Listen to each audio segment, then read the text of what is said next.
Podem se sentar. Olhem, se vocês têm uma Bíblia, abram em Efésios capítulo 1. Se não souberem onde fica, vão ao início, procurem o número da página e cheguem lá. Eu adoro quando vocês trazem a sua Bíblia porque podem marcá-la e realmente entender para onde isso está indo e o que está acontecendo. iPhone, iPad, seja lá o que vocês forem usar para acompanhar. E enquanto vocês chegam lá, quero que saibam, escutem com atenção. Estou muito animado para o ano de 2026 e pelo que vamos aprender durante este próximo ano.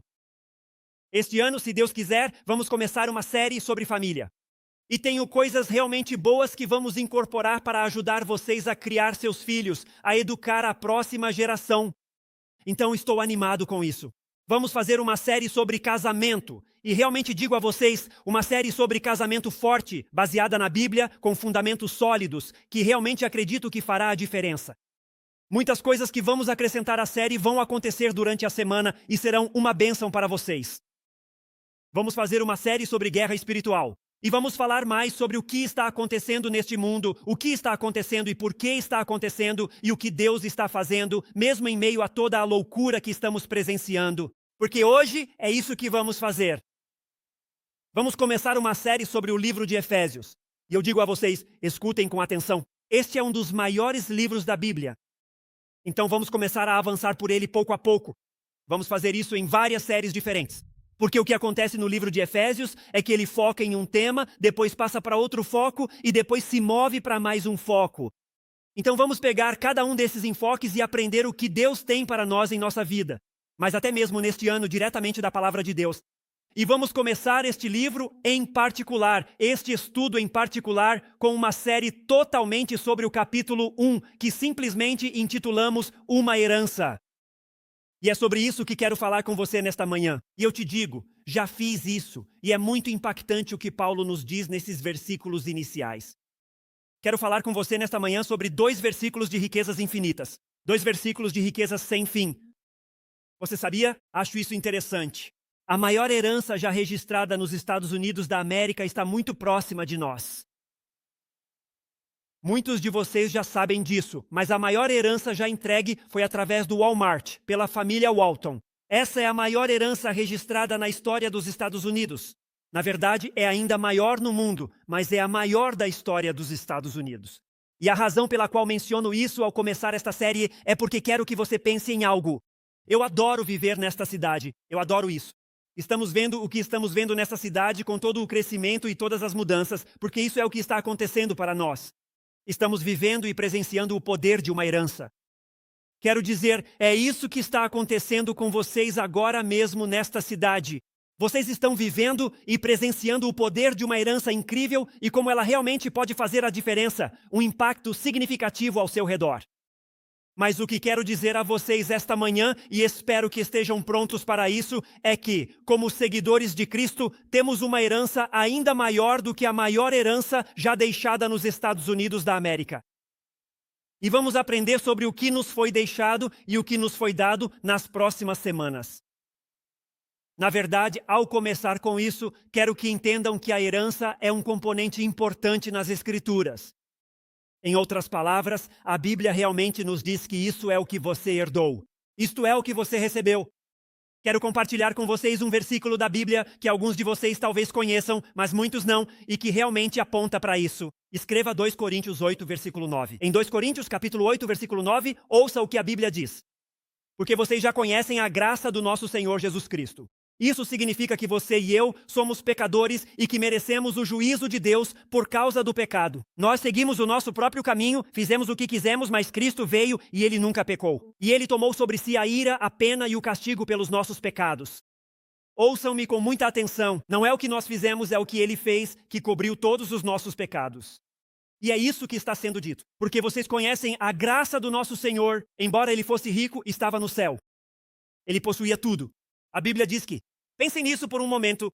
A Bíblia fala sobre a supremacia de Jesus Cristo existindo antes deste mundo, criador deste mundo. Ele tinha tudo, mas olhem o que diz, que, embora fosse rico, por amor a vocês, se fez pobre para que vocês, por meio da sua pobreza, pelo que ele fez, vejam o que diz, pudessem se tornar ricos.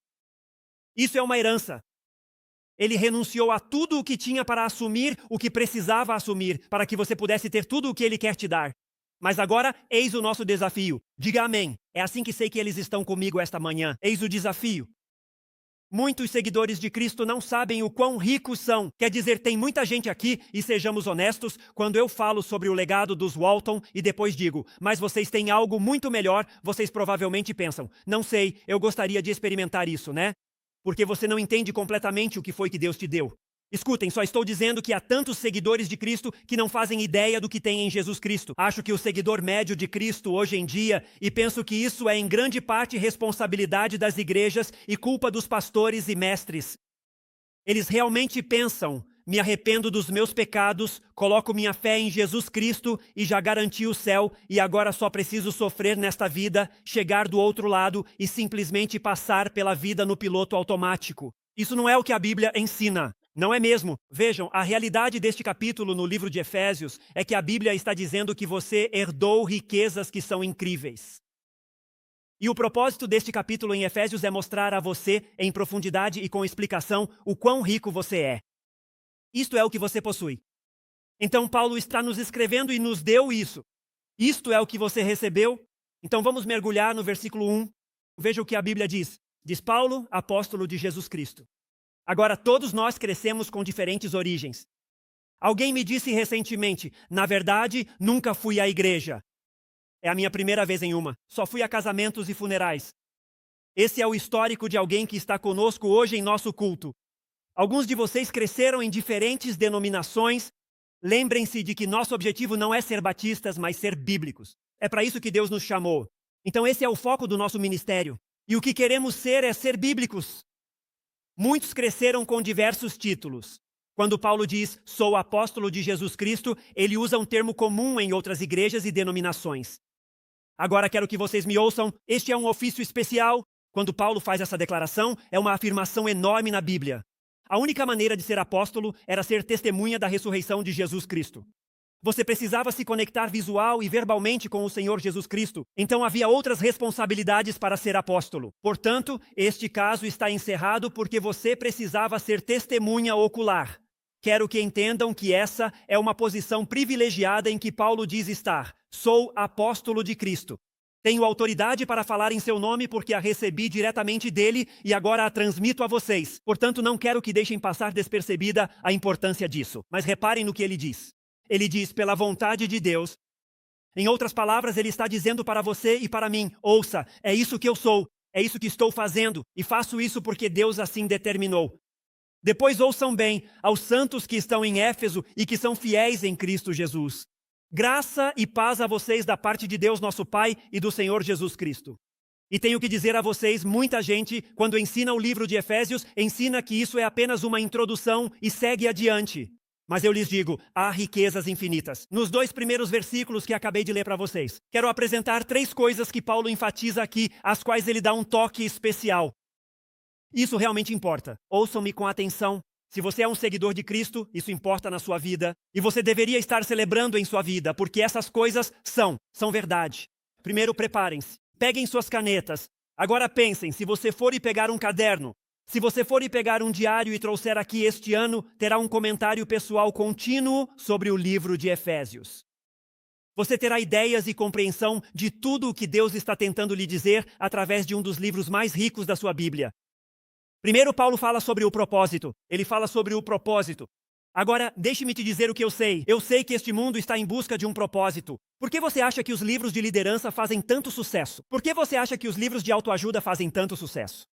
Por que você acha que as pessoas sentam em suas salas para assistir ao YouTube coisas que ensinam como fazer isso e como fazer aquilo? Porque todos nós estamos buscando um propósito. E repare que Paulo, a primeira coisa de que ele fala é sobre o propósito. Eu sou apóstolo de Jesus Cristo. Mas veja o que ele diz, pela vontade de Deus.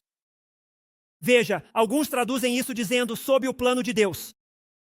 Sou apóstolo de Jesus Cristo sob o plano de Deus. Veja, Paulo reconhece, ouçam, isso é o que quero que vocês saibam em Éfeso. Isso é o que quero que vocês saibam na igreja. Deus tinha um plano para a minha vida. E aqui há confiança. Ele diz, isso é o que eu sou, e isso é o que eu sou porque Deus determinou o que eu sou. E quero te dizer esta manhã, uma das coisas que você vai aprender neste livro, talvez mais do que em qualquer outro lugar onde você possa aprender na Bíblia, é que Deus tem um plano para você. O livro de Efésios fala muito sobre o fato de que Deus tem um plano para a sua vida. Deus tem um propósito para a sua vida. Pense nisso. Deus está interessado em você e em onde vão os seus segundos, seus minutos, suas horas, seus dias e como você vive. Ele tem uma vontade para você, ele tem um desejo para você, ele tem um plano para você, ele tem um propósito para a sua vida. E vamos ver muito do que isso significa neste livro. E eu realmente quero te desafiar. Sei que alguns de vocês vão pensar que eu só estou tentando mantê-los na igreja.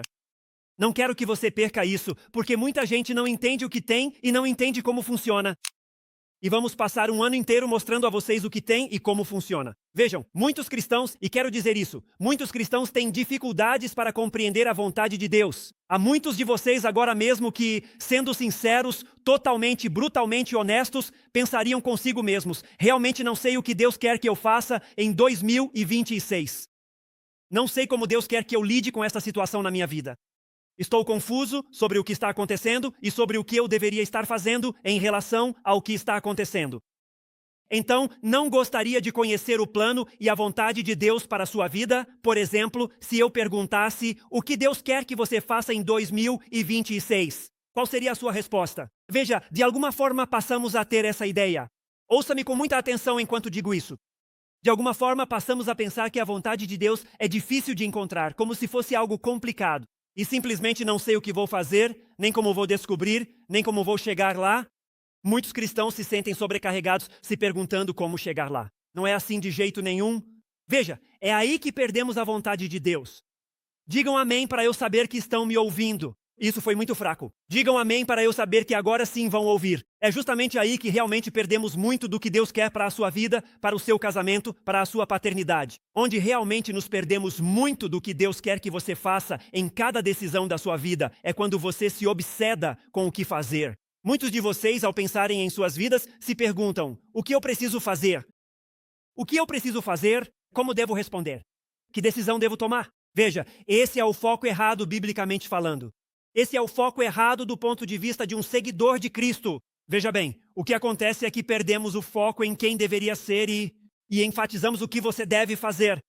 Mas não é isso que a Bíblia faz.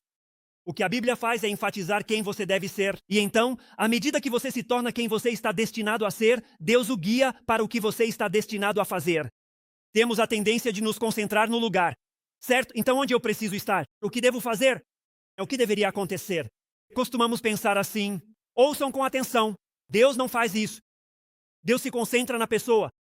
A ênfase de Deus não está no lugar. Porque, ouça-me com muita atenção, se você tem a pessoa, escute. Se você tem a pessoa no lugar, mas não é a pessoa certa, não vai funcionar muito bem. Mas se você tem a pessoa certa, não importa onde ela esteja, vai funcionar porque é a pessoa certa. Isso foi muito bom. Vejam, a vontade de Deus não é tanto sobre onde você está, mas sobre quem você é. E por isso quero dizer isso a vocês. Onde quer que vocês estejam, o que quer que estejam fazendo, é uma oportunidade para cumprirem a vontade de Deus. Isso é literalmente o que é, porque é a vontade suprema de Deus para a sua vida. Ouça-me com muita atenção, eu posso simplificar muito. A vontade suprema de Deus, em qualquer circunstância da sua vida, é que você se torne mais parecido com Jesus Cristo. E então diríamos, por exemplo, como posso encontrar o plano de Deus? Como posso encontrar o propósito de Deus para a minha vida? Bem, a primeira coisa que você precisa fazer, e eu prepararia meu lápis se fosse prestar atenção a esta mensagem agora mesmo. A primeira coisa é que você precisa começar com aquilo que já sabe que é a vontade de Deus. É aí que você começa a responder as perguntas da vida, onde começa a atravessar as lutas e dificuldades. Quando você começa a dizer: olha, não vou me concentrar no que eu não sei, vou me concentrar no que já sei. É isso que a Bíblia nos ensina. Veja, há algumas coisas que eu não posso te dizer. Às vezes em que seguidores de Cristo vieram até mim e me disseram algo como: olha, é isso que estou passando e tudo mais. Só oro para saber o que fazer. E eu não posso. Não estou tentando parecer que sei tudo. Por favor, não pense isso. Passei muito tempo estudando este livro, mas você nem precisa simplesmente parar de orar. Apenas pare, porque eu já posso te responder isso. Não preciso que você ore, não preciso que você pergunte. Deus já falou sobre isso, Ele já te disse isso, e vou te dar a resposta agora mesmo. Então não ore mais por isso, apenas faça o que estou te dizendo.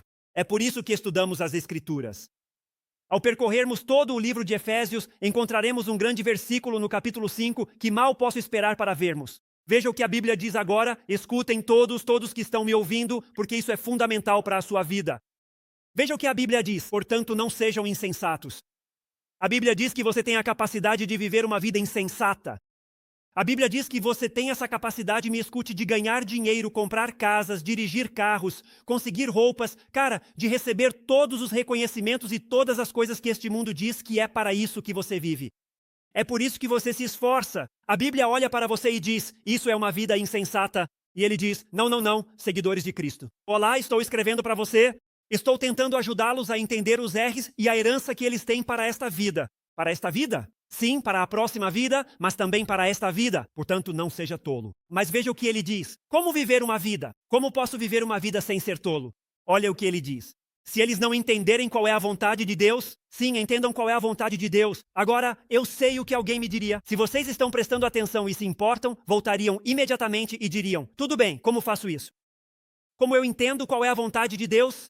Agora, pessoal, eu gostaria de poder dar a vocês o modelo de 10 passos para saber qual é a vontade de Deus. Cara, se eu pudesse escrever um livro sobre os 10 passos para conhecer a vontade de Deus e fosse preciso, você imagina a vida boa que o pastor Chris poderia ter? Posso dizer isso para todos, mas preciso que me escutem. Porque não são 10 passos. E não são 5 passos. Não são 3 passos, é um único passo. E o problema é que esse passo precisa ser dado de forma individual. É um passo que você precisa dar pessoalmente em sua própria vida se quiser entender qual é a vontade de Deus. E é isso mesmo, escutem bem, pessoal. Você precisa aprender a ficar a sós com Deus. Você precisa encontrar silêncio e solidão em sua vida. Não há como compreender plenamente a vontade de Deus sem se conectar com Ele. Porque em Deus você encontra o amor, a vontade de Deus.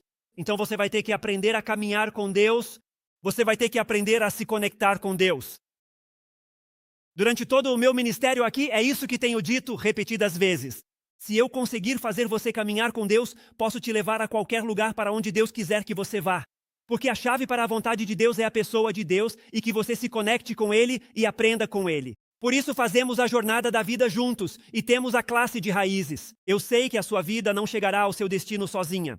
A sua vida nunca vai cumprir tudo o que Deus a planejou para cumprir até que você aprenda a se conectar com Ele, a ouvi-lo, a segui-lo, porque é aí que se encontra a vontade dEle. E muitas vezes deixamos de ouvir a Deus simplesmente porque não estamos prestando atenção. Estávamos dirigindo pela estrada, Amy e eu fizemos algumas viagens no final do ano e depois no começo do ano. E um dia estávamos a caminho de Kansas City. E durante nossa viagem para Kansas City, meu filho Gunnar me ligou. E estávamos conversando sobre algumas decisões importantes. Ele tinha alguns problemas e coisas do tipo. Estávamos conversando com ele e tentando ajudá-lo a superar essas questões. Mas também estávamos indo para um lugar onde nunca havíamos estado.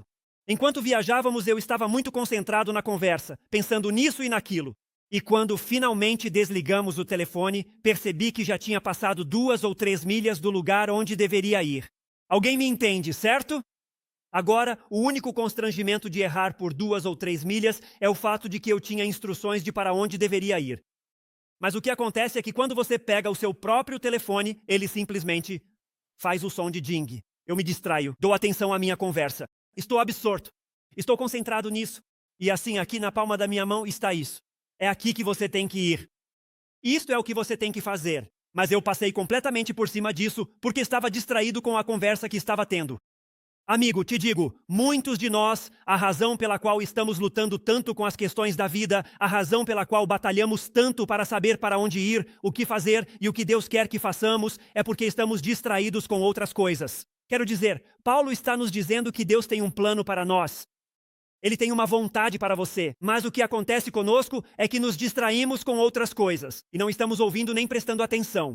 E eu preciso que você entenda isso. Só quero ser muito claro sobre isso. A maioria, e quero que você preste atenção nessa palavra, concentre-se nessa palavra, a maioria da vontade de Deus para a sua vida está especificamente declarada na Bíblia. E você precisa entender que Jesus estava ensinando em Mateus capítulo 7. Ele havia estado ensinando, ele está terminando o grande sermão da montanha. Ele está terminando isso e passa para uma ilustração. Não vou entrar na ilustração, mas ele faz esta declaração em Mateus capítulo 7. É o versículo 24, ele olha para as pessoas a quem acabou de ensinar aquilo que queria que soubessem. E vejam, todo aquele que ouve estas minhas palavras está atento, concentrado, prestando atenção, assimilando, espero eu, o que vocês estão fazendo esta manhã, completamente concentrados. Deixe-me ouvir, deixe-me aprender. Depois ele diz isto e as coloca em prática. Será como um homem sábio que construiu sua casa sobre a rocha. Charles Spurgeon nos deu uma grande perspectiva sobre isso, em uma citação. Quero lê-la para vocês. Aqui está a razão. Ele disse: por que é que alguns cristãos que dizem, homem, eu sou um seguidor de Cristo, eu professo isso, mesmo ouvindo muitos sermões, avançam tão lentamente na vida divina, no que Deus deseja para a sua vida? Porque negligenciam seu tempo a sós e não meditam de forma reflexiva na palavra de Deus. Amigos, estou aqui para lhes dizer, deixem-me dizer por que dou tanta ênfase a isso aqui, porque ao ler esta introdução a um dos maiores livros sobre Deus e nosso relacionamento com Ele, eu parei exatamente aqui nessas 5 pequenas palavras. Pela vontade de Deus. Por que estamos tão focados nisso? Isto é o que quero que vocês saibam. Ouçam-me com atenção. Tudo o que você recebe. Ele realmente o criou. Colossenses, Romanos e Efésios são alguns dos escritos mais ricos que você jamais lerá em toda a sua vida. E eu lhes digo, vocês vão aprender algumas verdades.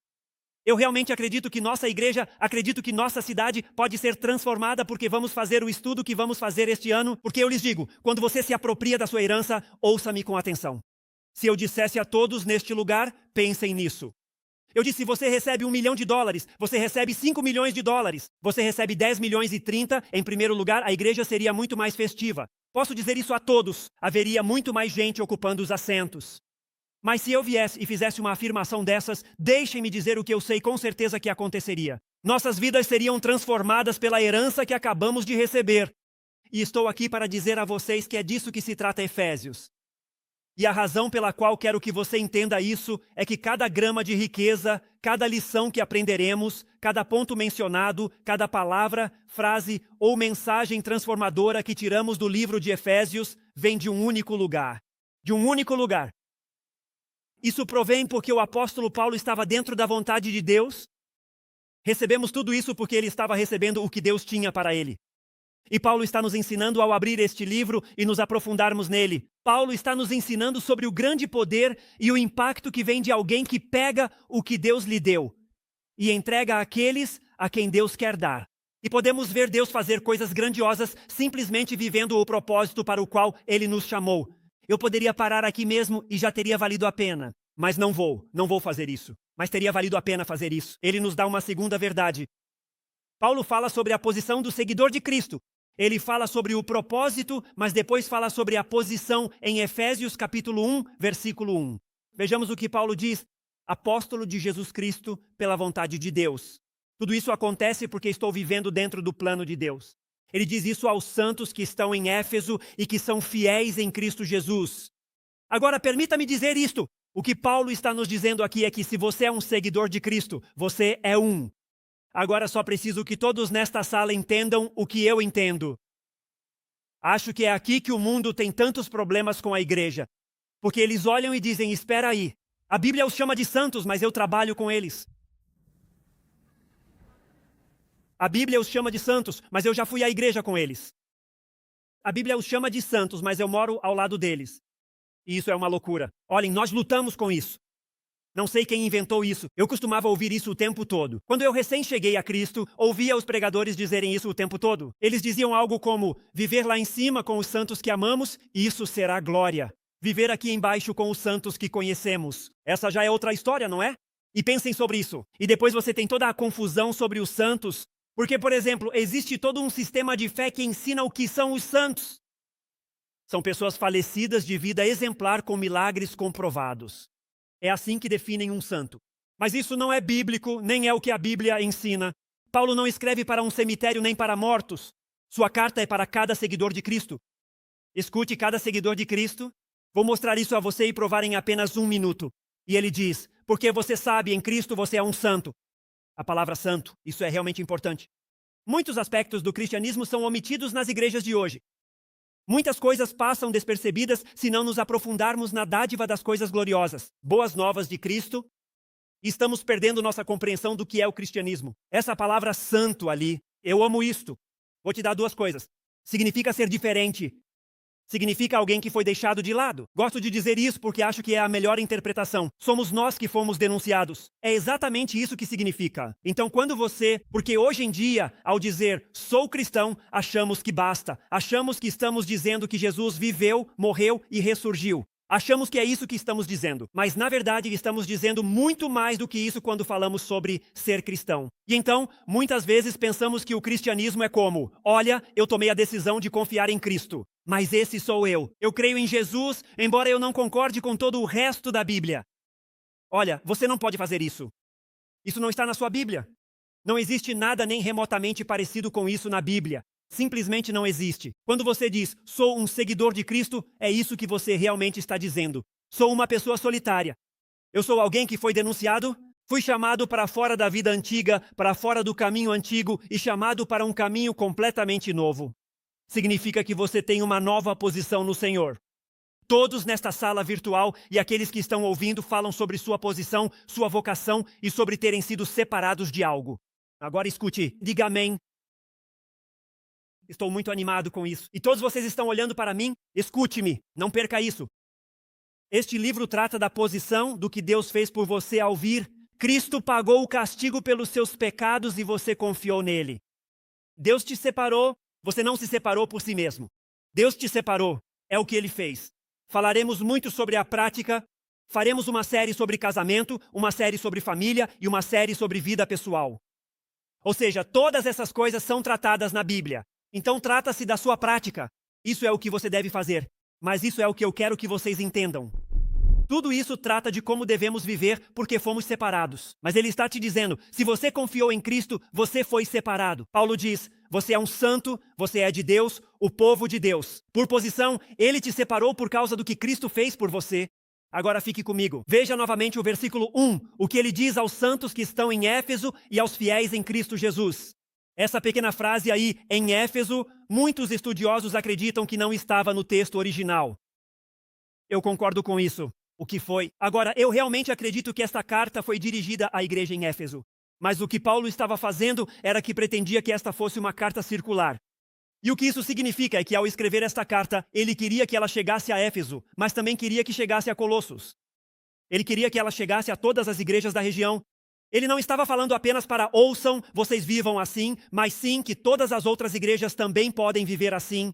Não era uma carta circular. Na verdade, teria ficado assim. Teria começado com uma frase e depois haveria um espaço em branco. E então o pastor que se levantava para ler a carta à igreja preenchia o espaço com Éfeso ou Corinto. O que me permite estar hoje, levantar-me aqui e nós vamos dar início a uma série percorrendo detalhadamente esta carta assim para a igreja em Bentonville, Arkansas. É isso que estamos fazendo. Vejam só o que vocês encontram no livro de Efésios. Ouçam com atenção, trata-se primordialmente de uma carta para a Igreja Universal. Quase todas as referências à igreja no livro de Efésios, ele está falando da igreja. Então, isso aqui trata, vejam bem e escutem. Isso trata do que vocês têm. Se você é seguidor de Cristo, não importa o que você faça, não importa o que tenha feito, isto é o que você tem. É para cada santo. É isso que é a nossa herança. Mas depois vamos entrar, à medida que avançarmos para a última parte do capítulo 2 e para o capítulo 3, no que devemos ser cada santo, como devemos caminhar, como devemos viver. E então Paulo diz isto, e preciso que vocês escutem. Paulo ouve, você é um santo, você é um seguidor de Cristo, você é um dos chamados. Você está separado de todo o resto, e ele está literalmente tentando nos ensinar isso. Olhe para isso. Ele diz aos fiéis em Cristo Jesus, a palavra fiéis significa aqueles que confiaram nele.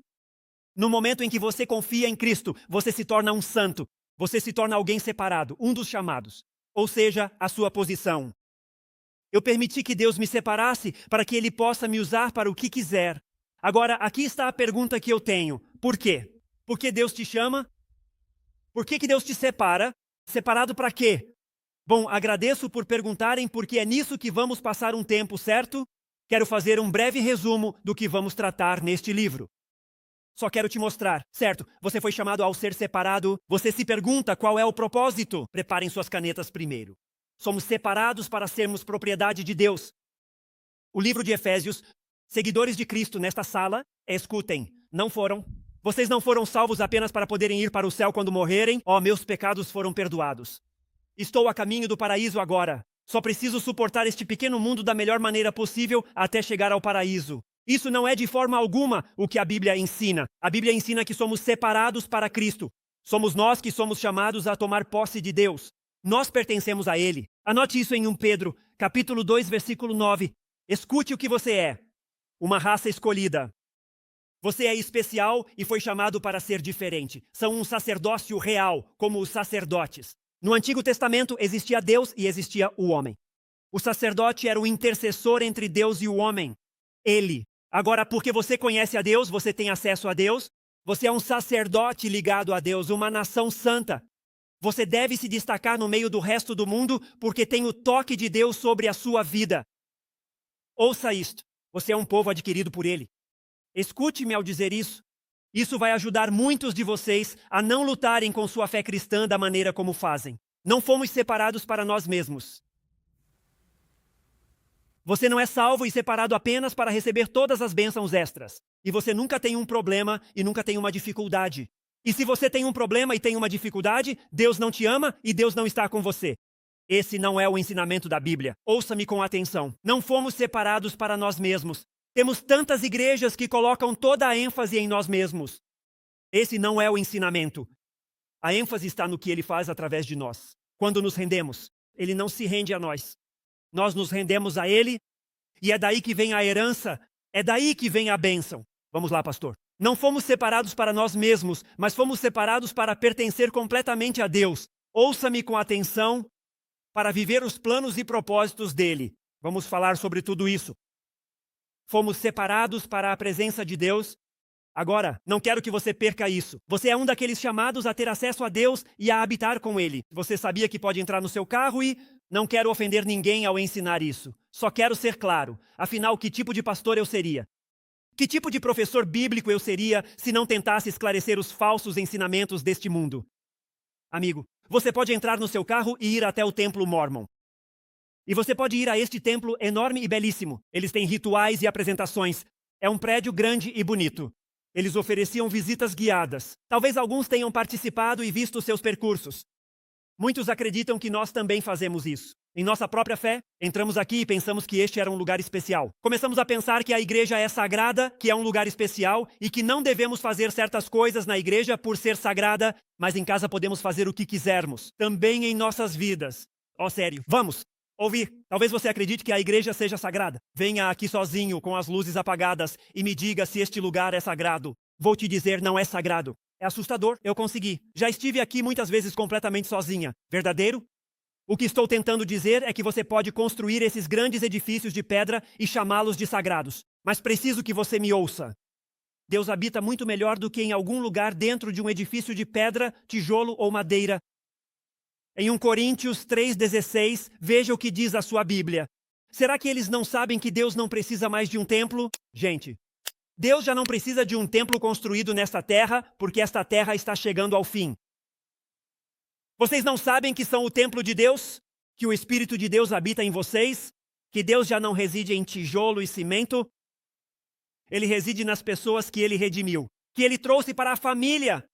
E a razão pela qual Ele reside em você é para poder ser real em você, seja autêntico e impacte positivamente as pessoas ao seu redor. É isso que Deus está fazendo neste mundo hoje por meio de seus seguidores. Vamos, verdadeiro. E assim Deus separa o seu povo para que possamos andar perto dele. Deixe-me dar-lhe outro motivo. Ser separado para o caráter de Deus, para refletir quem Ele é. É por isso que estou te ligando. Escutem-me com muita atenção, porque Deus quer proximidade comigo. Porque dessa forma sua presença pode começar a se refletir através de mim. Você já teve um amigo? Talvez quando você era mais jovem, ou até mesmo agora. Você começa a passar tempo com ele, a se conectar com ele. E antes que perceba, começa a gostar das mesmas coisas que ele gosta. Você começa a apreciar o que ele aprecia. Não me olhem assim, sabem do que eu falo. Conheço vocês, vejo fazendo isso lá fora. Vamos! Não é verdade? Quando você simplesmente começa a adotar tendências, modos de se vestir e todas essas coisas. Sabe por que isso acontece? Me escute. Você sabe por que temos a tendência de imitar e tentar ser como outras pessoas? Escute-me. Porque você foi criado para ser um imitador. Deus te criou para ser um imitador. Se você não acredita, anote isso. Estudaremos isso nesse livro em particular. Efésios capítulo 5. Em Efésios capítulo 5, versículos 1 e 2. Esses são dois versículos excelentes, porque falam àqueles que pertencem a Deus. Mas ouça como começa. Veja o que está escrito. Então, o que são eles? Imitadores de Deus. Quê? Você e eu, em nossa proximidade com Deus, nossa conexão com Deus, passando tempo com Deus em sua palavra, e de repente. E eu te digo, foi exatamente isso que aconteceu com o Chris Dixon, cara. Eles não fizeram isso perfeitamente. Nem sempre me saí bem. Amy não está aqui para dizer amém, então eu direi. Mas a realidade é que isso é o que aconteceu na minha vida.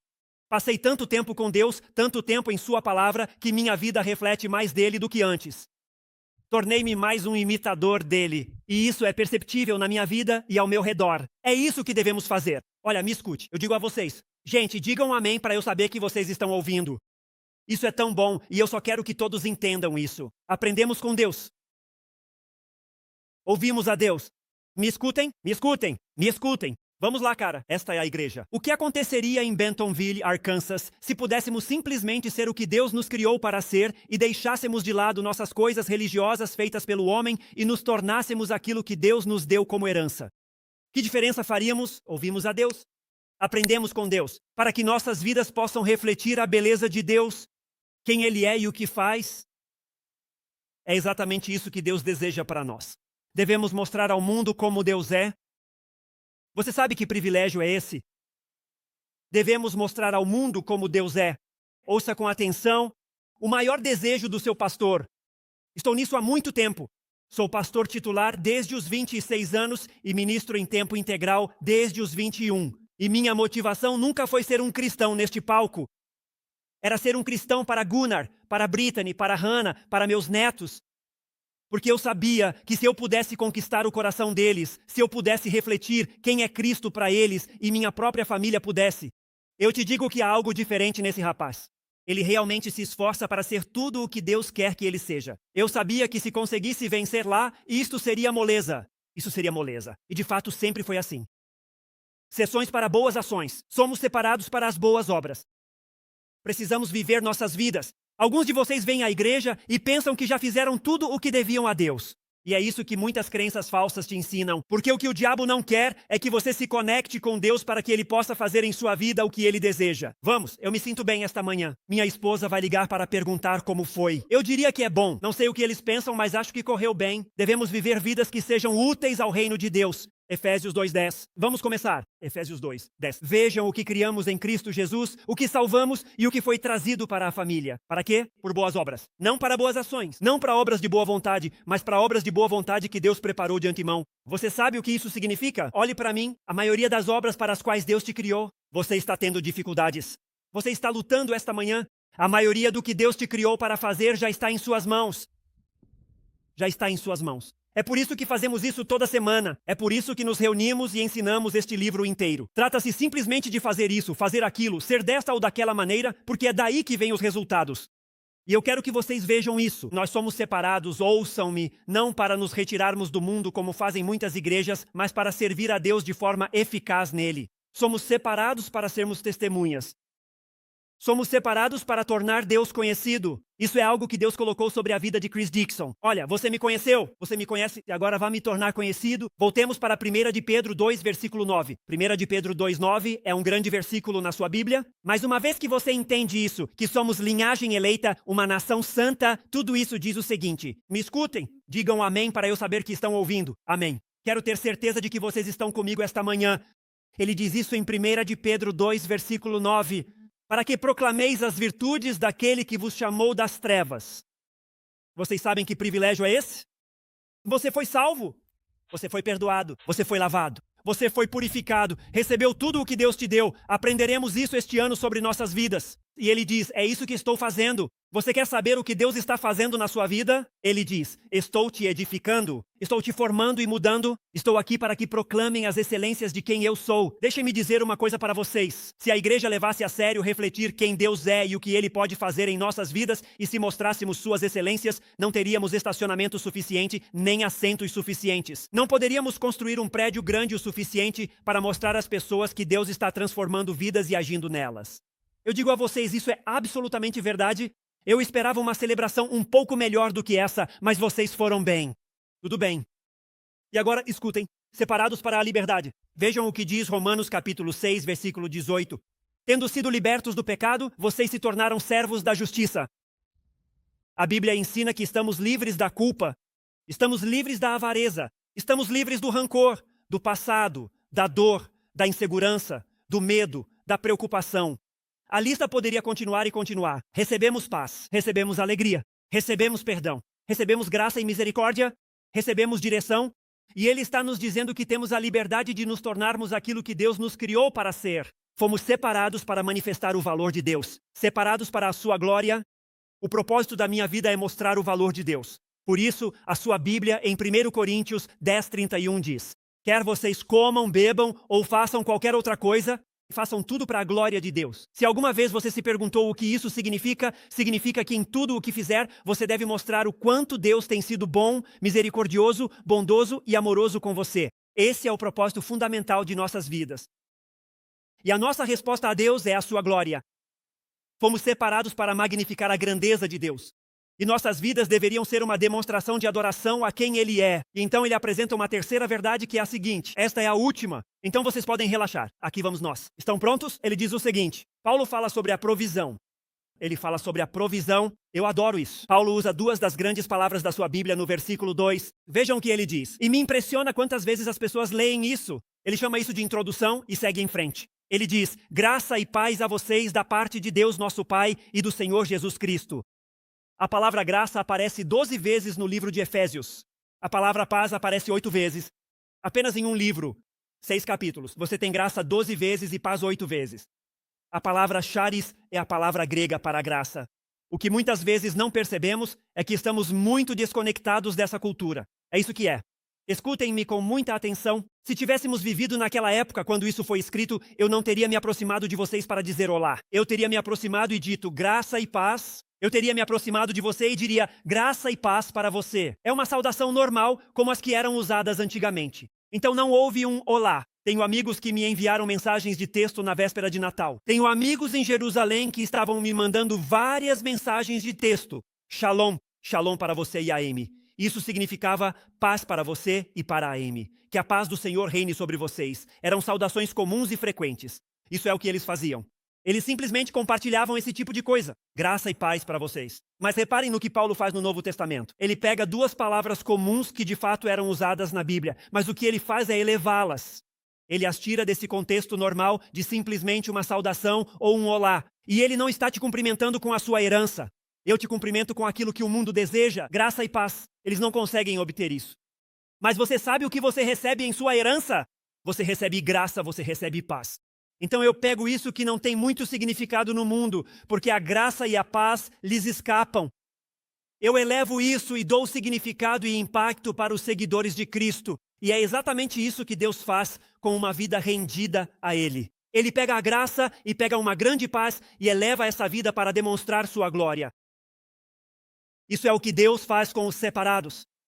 Paulo diz graça e paz. Agora ouçam, isso é importante. Aproximem-se, prestem atenção. Ninguém se aproximou. Isso está muito errado. Aqui vamos nós. Ele diz graça e paz. Ele nunca diz paz e graça. E você não vai encontrar isso na Bíblia. Sempre graça e paz. Nunca, nunca na Bíblia. Paz e graça. Sabe por quê? Porque essas duas palavras descrevem como Deus interage conosco. Então não se pode mudar o modelo. É graça e depois é paz. Vejam, há muita gente no mundo que está buscando paz.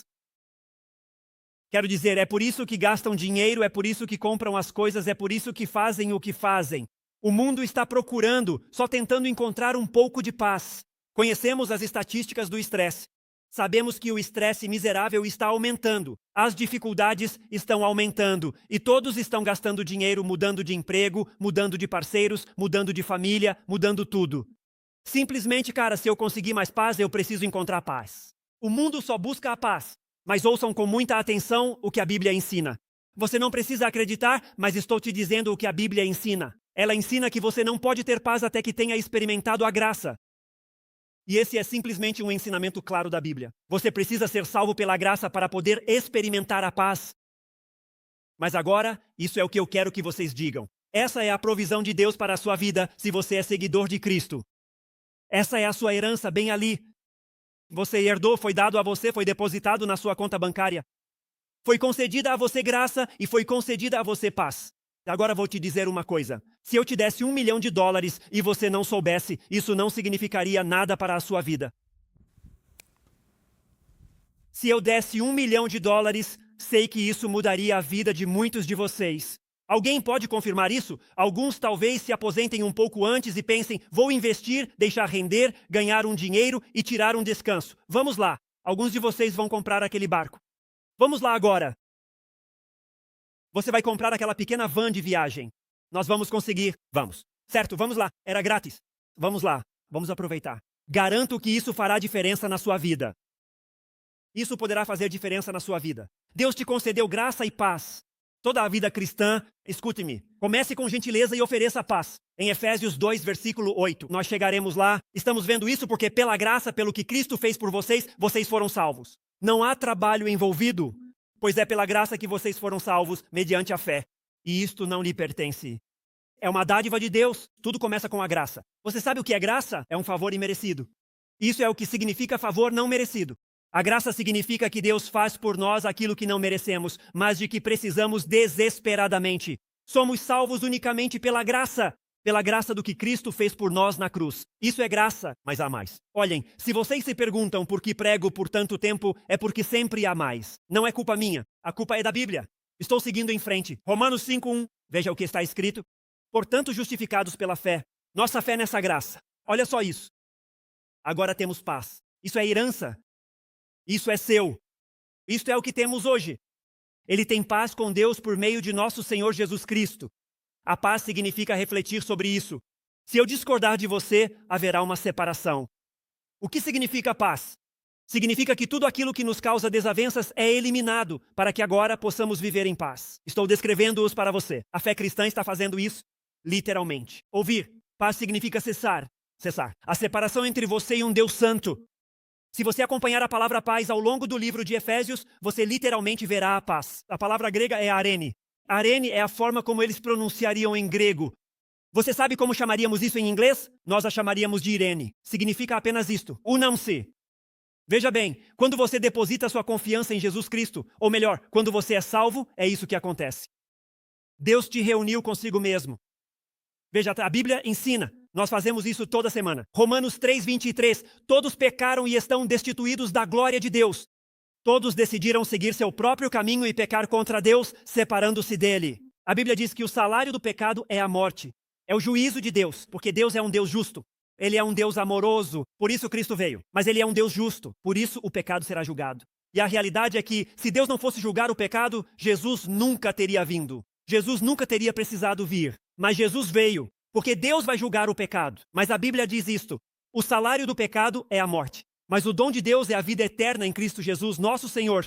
O que acontece é a salvação, o que Cristo fez por nós ao assumir a ira, a pena e o castigo pelos nossos pecados. Foi restaurar a nossa comunhão com Deus. Isso significa que estamos em paz com Deus. Somos perdoados. Quando Jesus morreu na cruz, ele foi a nossa paz. Ele assinou o tratado de paz entre Chris Dixon e Deus Pai na cruz de Jesus Cristo. Agora, porque somos salvos pela graça, temos paz com Deus. Isso faz parte da nossa herança. Então, a todos, para ir encerrando. Todos olhem aqui. Prometo, já estou terminando. Tenho algumas coisas para dizer, mas já estou terminando. Todos neste salão me escutem. Você precisa de graça e precisa de paz e você não encontrará paz até que encontre a graça. Veja, não somos apenas salvos por graça e paz. Precisamos viver cada dia com graça e paz. Pense nisso. Veja, ainda digo que uma das piores coisas que fizemos na igreja hoje é que é quase como se apenas tomassem uma decisão por Cristo e então simplesmente continuam com suas vidas. E isso está tão distante do Novo Testamento. Tão distante do Novo Testamento. A Bíblia nos ensinaria que você precisa de provisões frescas de graça. Você precisa de provisões frescas de paz. Me escute. Neste mundo louco em que estamos vivendo, no casamento onde dois buscam ser um só, não diga amém. Olhe para frente e apenas sorria com os adolescentes que vieram de ser aquelas crianças pequenas e adoráveis que embalávamos e dizíamos o quanto eram maravilhosos. Agora eles têm uma boca que não para de falar. Você sabe do que estou falando? Eles têm não só bocas, mas também pés. E eles fazem o que querem? Vamos, isso é difícil. O mundo é difícil. Você precisará de graça e paz para enfrentar esse desafio. A boa notícia é que o Senhor lhe dá tudo isso. Hebreus capítulo 4, versículo 16. Hebreus capítulo 4, versículo 16 diz, então, veja só isso agora. Volte. Olha, vamos chegar mais perto. Vivemos em um mundo que está se afastando de Deus. Por isso, o estresse, a preocupação e a ansiedade aumentam. Eles olham para fora, mas não é assim. Aproximemo-nos do trono da graça de Deus com confiança. Por que eu faria isso? Por que eu oraria? Por que eu estudaria? Por que eu iria à igreja? E, aliás, há igrejas às quais você não precisa ir.